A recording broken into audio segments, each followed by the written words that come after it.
युद्ध कभी भी शांति नहीं ला सकते, यह एक शाश्वत सत्य है।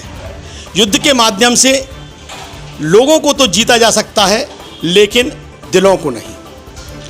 वर्तमान में एक विभीषिका से पूरा देश, पूरा विश्व गुजर रहा है।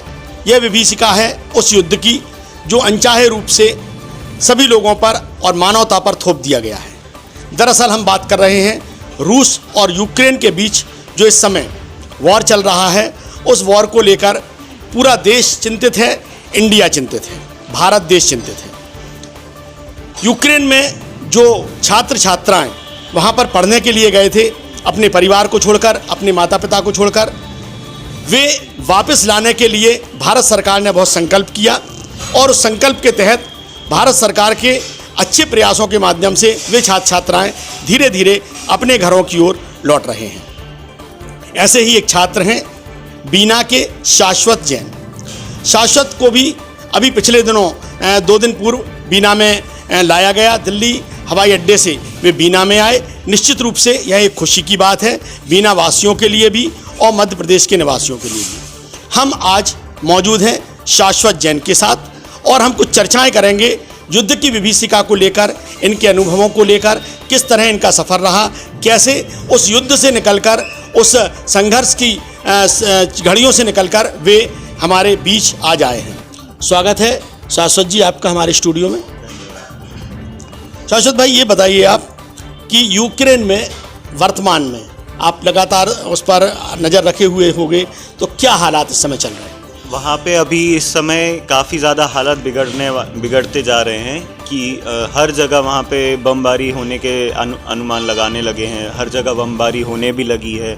जिस प्रकार अभी मैंने सुना था कि एक भारतीय छात्र की भी मृत्यु हुई है अभी, उस भारी बमबारी होने लगी है। कीव शहर में तो काफ़ी ज़्यादा दिक्कतें आ रही हैं बच्चों को। कीव राजधानी बताया जाता है। कीव को राजधानी है। वहाँ पे काफ़ी ज़्यादा दिक्कतें आ रही हैं बच्चों को, क्योंकि वहाँ पे आना जाना तक भी मुश्किल हो गया है सभी का। वहाँ से निकलने के लिए काफ़ी ज़्यादा दिक्कतें होने लगी हैं। लोगों को बंकर में ही रखा जा रहा है पूरे दिन और रात।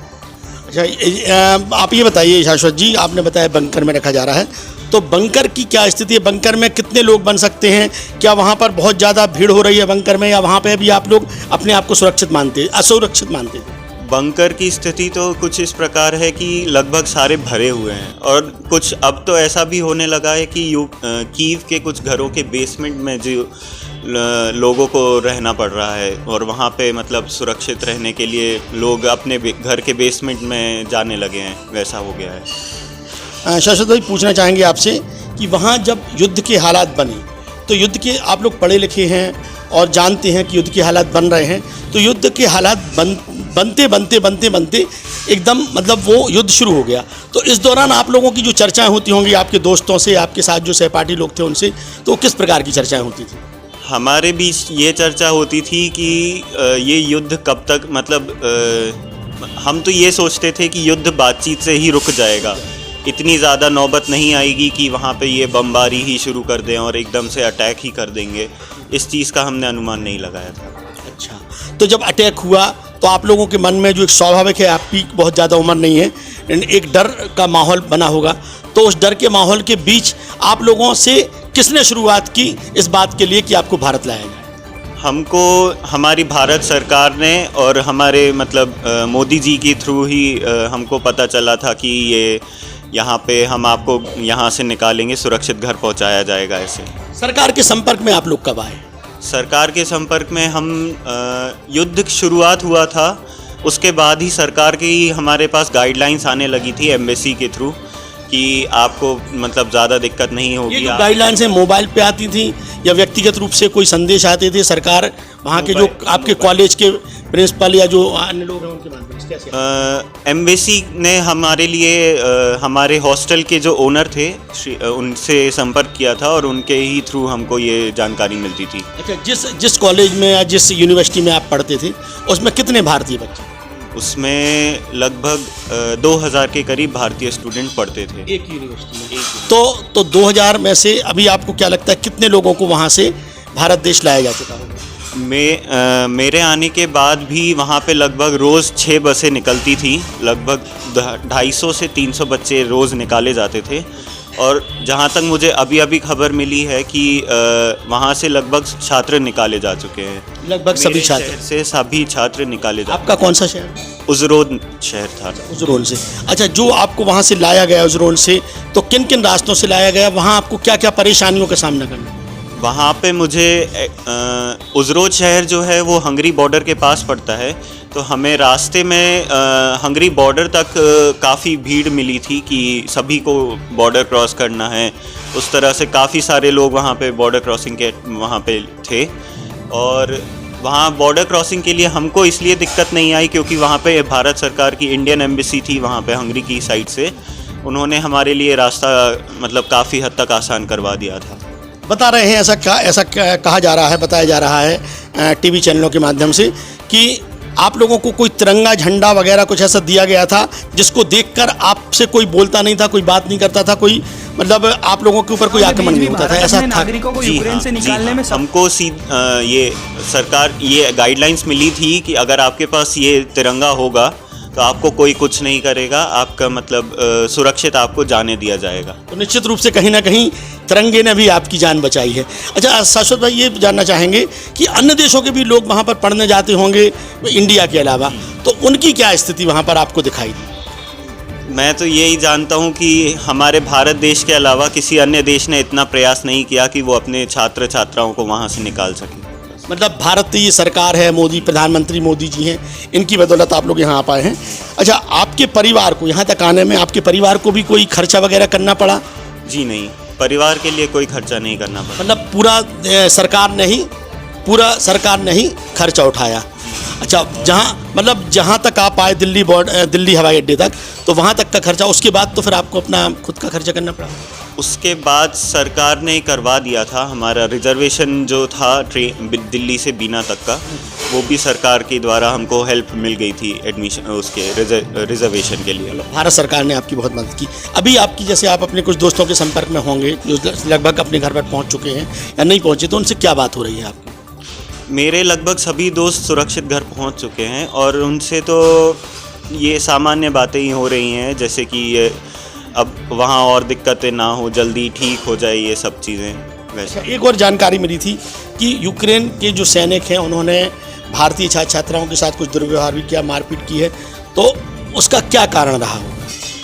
उसका कारण वैसे मैं पक्का तो नहीं कह सकता, लेकिन कुछ भी हो सकता है। जैसे कि पोलैंड बॉर्डर पे मैंने सुना था कि काफ़ी सारे छात्रों को निकलने नहीं दिया, जाने नहीं दिया था, और उसका कारण मैं स्पष्ट रूप से नहीं बता सकता, लेकिन सुनने में आया था कि उनको गलतफहमी हो सकती है, कुछ कहीं और के छात्र हैं, जी कुछ भी वैसा हो सकता था।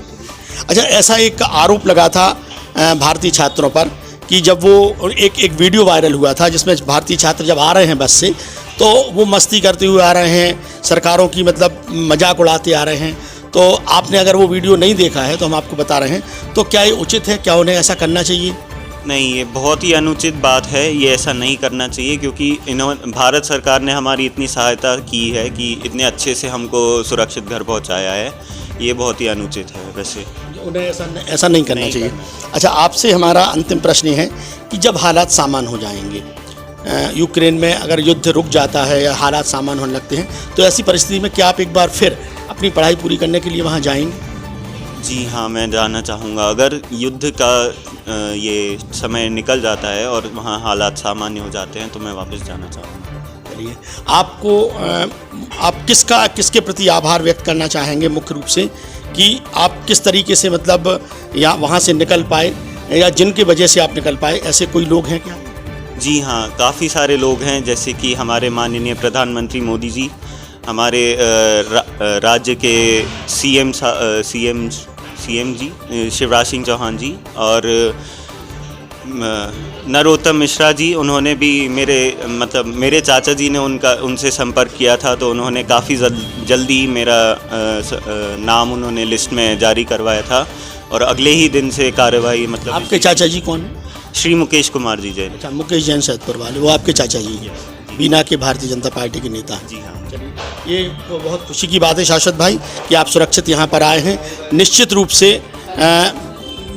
रूप से बीना में आपका आना, तो इसमें बता रहे हैं जिला प्रशासन का भी कहीं ना कहीं कुछ सहयोग रहा होगा, कलेक्टर वगैरह। जी हाँ, जिला प्रशासन और कलेक्टर साहब का भी काफ़ी सहयोग था उस चीज़ के लिए, मुझे सुरक्षित लाने में, यहाँ लाने। अच्छा, जब आप यहाँ पर आए तो यहाँ पे आपको क्या माहौल मिला बीना में? मतलब लोग आपका इंतजार कर रहे होंगे, माता पिता स्वाभाविक रूप से चिंतित रहते हैं, चाचा चाची भी चिंतित रहते हैं, परिजन दोस्त भी चिंतित रहते हैं। तो जब आप यहाँ पर आए तो आने के बाद सबसे पहले आपसे आपके परिवार के अलावा कौन लोग मिलने आए?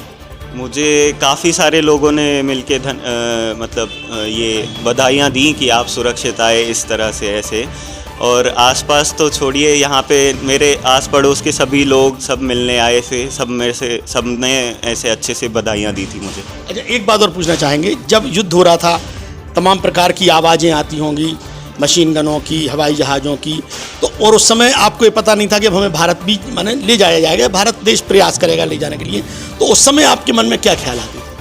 काफ़ी डर के रहना पड़ रहा था, थोड़ा मतलब डर इस चीज़ का था कि कब कहाँ से बम गिर सकता है, इसका हम अनुमान नहीं लगा सकते, और कुछ भी हो सकता था कभी भी, उस चीज़ का उस समय कभी ये ख्याल आया था कि काश हम नहीं आए होते यहाँ पढ़ने? हाँ, क्योंकि इस चीज़ का डर होने लगा था, इसलिए तो आए। शाश्वत जी, बहुत बहुत बधाई आपको, आप हमारे देश में सुरक्षित आए, और भारत सरकार का भी हम बहुत आभार व्यक्त करना चाहेंगे अपने चैनल के माध्यम से कि हमारे इस बच्चे को उन्होंने सुरक्षित हमारे बीच भेजा। आपका बहुत बहुत धन्यवाद। आप हमारे स्टूडियो में आए, आपने हमसे बात की, धन्यवाद।